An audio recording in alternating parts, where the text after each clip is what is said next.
Design Time episode 900, episode 24, I think. Over the last couple of weeks, these have been extremely busy weeks. I'm not screen recording, one sec, action. Over the last couple of weeks, I've been extremely busy, but I have been designing things somewhat frequently. What I've been working on is getting our Corvette C6 set up for the GT series, which is a power to weight ratio series for grid life. And for that series, I want to be testing as many products as we can. This is going to include fully billet drop knuckles that we make, chromoly tubular control arms for the front and rear. This is currently the rear.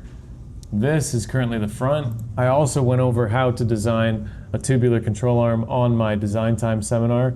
We are going to be selling, which you need to get on top of with Rachel, kind of. We need to add it to the website. People have been buying the seminars post doing them because it teaches you a lot of things. It's organic, it's live, it's interactive. I'm talking with the people. And kind of near the end of the seminar, I do half an hour of questionnaire. I might actually do just a full 2 hours of questions, because what happens is people ask me for an example of what they're struggling with, and I immediately am able to think of an equivalent problem that I was able to solve, or we just solve it together on the computer. And it works really well. Time just absolutely flies, and we covered stuff that I hadn't even done yet. But I'm at that point with Fusion and with CAD that if you present an issue, I'm very confident that I'll be able to resolve it. Like basically any problem. That's kind of the level. And I would say that I have a 25% understanding, knowledge, experience of CAD in Fusion. 25%. I would say I have a ton to learn still. And I think everyone, even if you're like a pretty decent, you're probably at like 5%. Like it's kind of like golf. Like you can be, it's exactly like golf. It's exactly like tennis. If you're decent at tennis or golf, you still really suck. Like compared to the pros. Jack's nodding his head because he plays a lot of golf. Same thing with CAD. So I'm trying to be like the higher level golfers, essentially. Let's go over this design here. I'll give you a little bit of the design intent. The control arms for the rear of the Corvette, we have to be limited on the length that we can go when trying to obtain more camber, because there's an axle and people don't want to be changing or doing anything different with their axles. So the arm's maximum extension could be 10 millimeters. So this is going to be a fixed length, 10 millimeter longer control arm. It weighs approximately 3.5 to 4 pounds less than the OEM control arm, made from tubular chromoly, 10 mil longer. So you're going to be able to obtain the camber value, which would be around -3 to -4 for road racing, depending on the tires you're using, in the rear. Drifting is the total opposite. We try to zero out the camber just because the roll and the distortion and everything going on with the tires is nowhere near the same. We're steering with the rear, guiding it in the front on drifting, and in racing, we're steering with the front, driving with the rear, and we need the camber to give us the best contact on the tires. So we need negative camber. So that is what I came up with this control arm. Also, it clears the barrel of the wheel better. When you have a drop knuckle, the barrel of the wheel hits this area of the control arm going through this section. And the reason it's such a large section of control arm is because it is made from aluminum, and aluminum is not as strong as steel or chromoly, so it must be thicker. And with this design, we are using high strength alloys on the plates, chromoly tubing on the body of the control arm, and that's how we're able to achieve that. Onto the front control arm design. This one was tricky, but we can do something different. The front has a very large adjustment range on the subframe. This huge slot here, let's see if we can hide these bolts. Okay, these giant slots here are 23 millimeters of adjustment available for the OEM control arm. So what I wanted was a 20 mil longer control arm, because everyone runs the OEM control arm at its maximum slot adjustment, which is right here. So why not make an aftermarket control arm 20 millimeters longer, so that your default, your starting point, would be with this control arm all the way in, which would nearly equal the OEM control arm all the way out. So it just gives you a new starting point with an additional 20 millimeters of adjustment from there. So simulating everything with the subframe to make sure that we have adequate clearance. So this is worst case scenario with the control arm. Let me hide this for a second. This is worst case scenario with the control arm. We still have clearance barely to the subframe on this leg. And I was nearly able to create it without any bends when I first started. And then I realized I think I can do this without any bends at all, making the process just that much easier to build for us, to design, to jig, to set up. Basically, the whole thing could be built from a laser cut tube notching machine, laid into a jig, and nearly start welding immediately.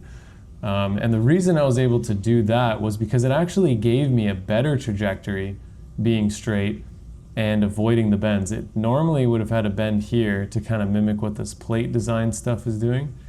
And I was just able to bypass it, which is awesome. The front control arms took a long time to design. So I have in place two control arms. One is at the 20 millimeter, one is at the OEM position. And the reason I did that was so I could see and locate all of the possibilities for motion ratio, for sway bar ratio, for where the ball joint needs to be. And basically I designed everything off of the longer version. You can see the holes for the shock. I want to try and maintain as close to the factory motion ratio as possible. The shock is going to have to pivot a little bit outwards to compensate for the length, but like I told you, the position that this arm is currently in is where everyone would be running it anyways. Everyone maxes out the lower to get the camber they want.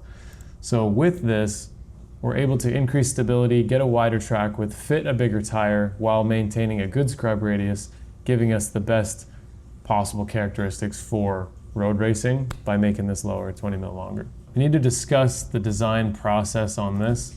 Obviously I needed clearance for the nuts and bolts that need to go in here. So on this one, it was too close to the tube. I added this cutout. We're gonna weld this plate fully in, and you'll be able to access the hole from the bottom here. And the opposite side, a wrench will fit there. So that's essentially with two M8s how you're gonna attach the shock bolt. We'll have to include bolts there. The sway bar is in the same location. And really, I did have this tube going to the cup, and it really made it nearly impossible to get access to these holes with the tube running under. And then I thought maybe I'll change the OEM mount and make them put spacers in like I have seen with other companies do. Didn't want to do that. I want to maintain the customers to be able to just install whatever coilers they were using and make it a direct swap for the OEM arms. I went with our new wider cup housings. I did this on the rear as well, so it gives us lots of room to weld these tubes onto the cups, and we have our COM12 uniball bearing going inside. I inverted the flange, which is essentially the shoulder that the uniball sits against, which is this here, and I made those opposite to each other so that you're installing the bearings from the outside of the arms, plus the load is shared. If you had them both one direction, you're gonna have a bunch of force on either the snap rings or the shoulder. We don't want that. We wanna have good control under braking, and we need to have opposing shoulders. The rest of it is kind of just, you can kind of see how the thought and process went. This is gonna be a cool little piece to weld in, really tie everything together on this end. It's gonna be extremely strong. And I know some of you probably noticed this tube. Essentially, after we weld the bottom, we just take and put this in our press, and we just push this down just a hair so that a nice weld can go on a filleted edge here. It works really well. It doesn't look great in CAD, but essentially I couldn't make the shoulder of the ball joint cup any taller. That is the tallest I could make it to maintain knuckle articulation. I'm excited to make these, powder coat, weld them, powder coat them, put them on our road course car, put the roll cage into this thing, and then get the knuckles on, and really developing this. We're also installing some AP racing brakes on it. It's gonna be a serious car, and we're actually not adding that much power to it, because with the power to weight ratio, the C6 Corvette, with basically we're just gonna put a tune on the engine and get the power curve to be better at the bottom end mostly. It's already gonna be a little too powerful for its weight. even at that. So if you add more horsepower, you're just going to have to add a bunch more weight. And we all know the curve of power to weight ratio and what the tires are able to handle is not linear. So if you add 500 horsepower and then you add 2,000 pounds, that is not going to work. Like, you will not be able to take corners. So there is a very fine line between getting that perfect power to weight ratio. I don't know if anyone has it perfectly figured out yet, but the Corvette's already a little bit on the high end. So actually it might be beneficial to reduce the power, get a little more efficiency, and shed some weight, I think. We're gonna figure out all of this stuff when we get either smoked or we win one of these races at Grid Life. We have been scanning a ton of parts again. Cam's been working on this Porsche. We actually had to reinforce and weld all of the failed pinch welds and structural parts of the car. Essentially, this was ripping itself apart. Joel, where did you think it started from? It definitely had an accident in the front. There's a bunch of evidence it was hitting this front corner. The crack was around this whole seam up here. It actually pulled this panel away from the strut tower by probably 1/8 of an inch, and the crack was all the way down here. It was also cracking here at the A-pillar. So we took the seam sealer off and stitch welded this all back together. And this hole, each corner here was cracked. This is a pass-through for a wiring harness, so we just blocked it off and made it only the size we needed it to be for the ABS connector. A lot of fatigue failure, probably originating from something, but it was crazy how it just spread throughout the chassis. You could tell the metal had been worked back and forth and it was cracking, so yeah. Stitch welded this whole corner now. I know you guys have seen this, but very cool. Single air jack in the front. As you can see, there's not a whole lot of weight going on up here. The gas tank is really the only thing that weighs a lot. We're scanning this for our booster delete kit, potentially being an option for this car, and it'll be done hopefully in a couple of weeks. This is what we've been scanning. This would be a G. Joel, is this a G82 or a G80? Just a G80. It's a BMW. We need the chart. We're gonna say a G series, but I think it's a G80. So it is an X-Drive G80. This thing makes 720 horsepower. You can see the Aero kit, the Aero company that makes this whole body kit. The owner tests it fully, driving it all through the winter. And he puts down some serious lap times on this car. And I'll show you the proof of that just sheerly based off of the stress the brakes have seen. I'll show you that too. We have determined that the rear suspension is basically identical to any of the newer M's. We're scanning it to confirm, but we just scanned a F87, which is an M2. And if I'm wrong, I'm over it because it's difficult. Basically the same thing. They did really cool things in the back here. They have a bunch of arms that are the same.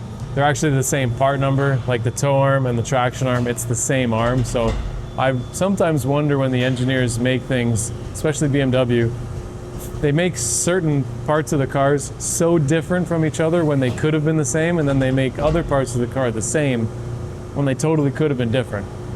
It's always confusing, and then you think, well, you don't know better than the OEM manufacturer. Well, Subaru partnered with Toyota and made the BRZ GR86, GT86, and they took an all-wheel drive subframe and they just put it into a rear-wheel drive car and they changed nothing. So don't even come at me with that kind of attitude.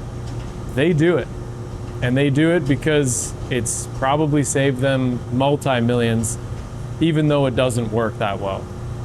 The rear of those cars needs a lot of help. Luckily we make products for it, but that's what some manufacturers do.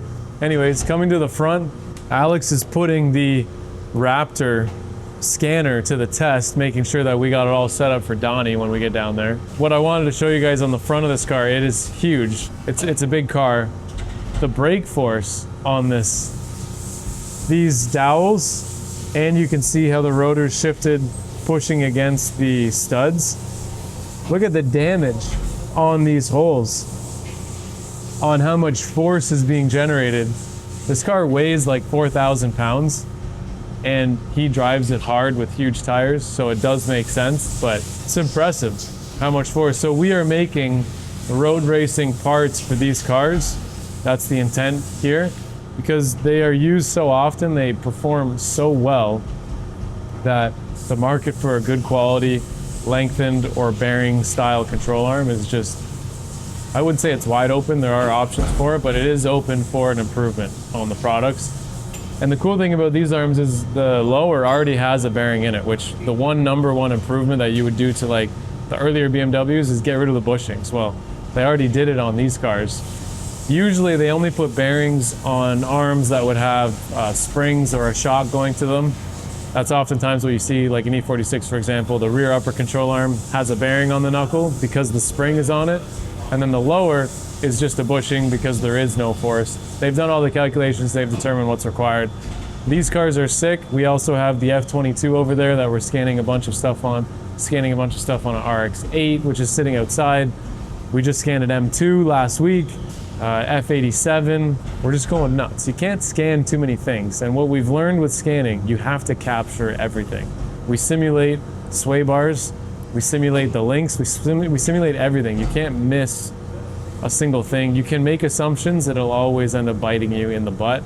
And this is something that you can just take from me. I've learned this way. You got to get it all, take it off, scan it fully, rotors, calipers, you name it, you got to capture everything. See you guys next week. Me, Cam, we're going to Florida. We're going to capture a bunch of stuff on Cletus's new build, the Cadillac Blackwing, where we are bringing this scanner down there. I'm going to teach Donnie how to use it. Cam and I might be making all kinds of stuff live on camera for the Blackwing. So all of that will be captured by hopefully one of their media guys, and then ourselves, we're going to be vlogging. So I hate the word stay tuned. I'm not going to say it. There's going to be video content on Adam's channel, Cletus's channel, and our channel regarding that whole build. Other than that, see you guys.